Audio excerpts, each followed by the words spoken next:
नमस्कार, मैं हूं आयुषी। आप देख रहे हैं हिंदी न्यूज नाउ। आइए नजर डालते हैं आज की कुछ खास खबर की ओर। लड़कियों को मिले पूरा हक, टेक्नोलॉजी क्षेत्र में हो बराबर हिस्सेदारी। ईशा अंबानी।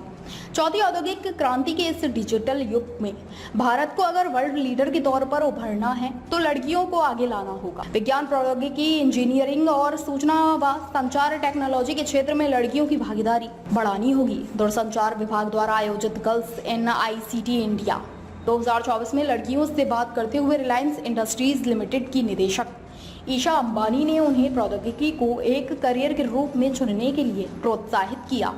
ईशा ने कहा, टेक्नोलॉजी क्षेत्र में महिलाओं और पुरुषों का अनुपात बराबर होना चाहिए। इसके लिए हमें अभी लंबा रास्ता तय करना है। Girls in information and communication technology GICT India 2024 का आयोजन दूरसंचार विभाग, भारत सरकार, अंतर्राष्ट्रीय दूरसंचार संघ, दक्षिण एशिया इनोवेशन सेंटर दिल्ली और संयुक्त राष्ट्र की अन्य एजेंसियों ने मिलकर किया था। प्रधानमंत्री नरेंद्र मोदी के नेतृत्व की प्रशंसा करते हुए ईशा अंबानी ने कहा कि सरकार आवश्यक सुधार कर रही है और इसके परिणाम भी दिखाई देने लगे हैं। पिछले दशक में टेक्नोलॉजी कार्यबल में महिलाओं का प्रतिनिधित्व 6% बढ़ा है, पर उद्योग जगत को भी अपना योगदान देना होगा। उन्हें ऐसे तरीके और साधन तैयार करने होंगे जिससे महिलाओं के करियर में स्थिरता सुनिश्चित हो सके। साथ मिलकर हम एक ऐसा भविष्य बना सकते हैं जहां हमारी बेटियों को कल का नेता बनने के समान अवसर मिले। ईशा अंबानी ने अपनी मां नीता अंबानी का जिक्र करते हुए कहा कि वे बार बार कहती हैं कि एक आदमी को सशक्त बनाओ तो वह एक परिवार का पेट भरेगा, जबकि एक महिला को सशक्त बनाया जाए तो वह पूरे गाँव को खाना खिलाएगी। उन्होंने आगे कहा कि मुझे मेरी माँ की बात पर पूरा विश्वास है कि महिलाएं जन्मजात लीडर होती हैं। उनकी सहज निस्वार्थ उन्हें बेहतर लीडर बनाती है। महिला कर्मचारियों को उनके करियर के आरंभ से ही प्रोत्साहित किया जाना चाहिए। केवल कागज पर विविधता और समावेशिता दिखाने से बदलाव नहीं आएगा। Strengthening our STEM curricula to promote equal participation is crucial. We must consult gender equality experts to ensure our learning material are free of biases and resonate with both genders.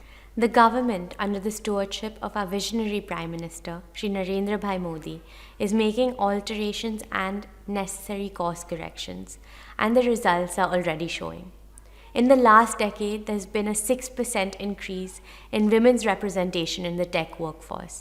However, we still have a long way to go to make it a 50-50 man-woman ratio in every sphere of technology and across hierarchies.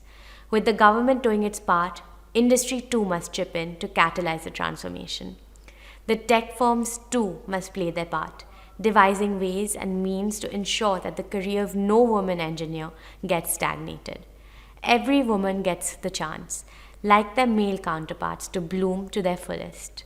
Dear friends, let us pledge to transform our societal frameworks and educational. I've heard my mother, Mrs. Neeta Ambani, a champion of women empowerment, say time and again, empower a man and he will feed a family. Empower a woman and she will feed the entire village. I believe that what my mother says is true. Women are born leaders. Their innate selflessness makes them better leaders. So by denying leadership roles to women, we're denying ourselves the chance to realize our full potential. ताज़ा खबरों से जुड़े रहने के लिए हमारे channel को subscribe करें और बेल आइकन को दबाना ना भूलें ताकि हर खबर की नोटिफिकेशन आपको मिलती रहे।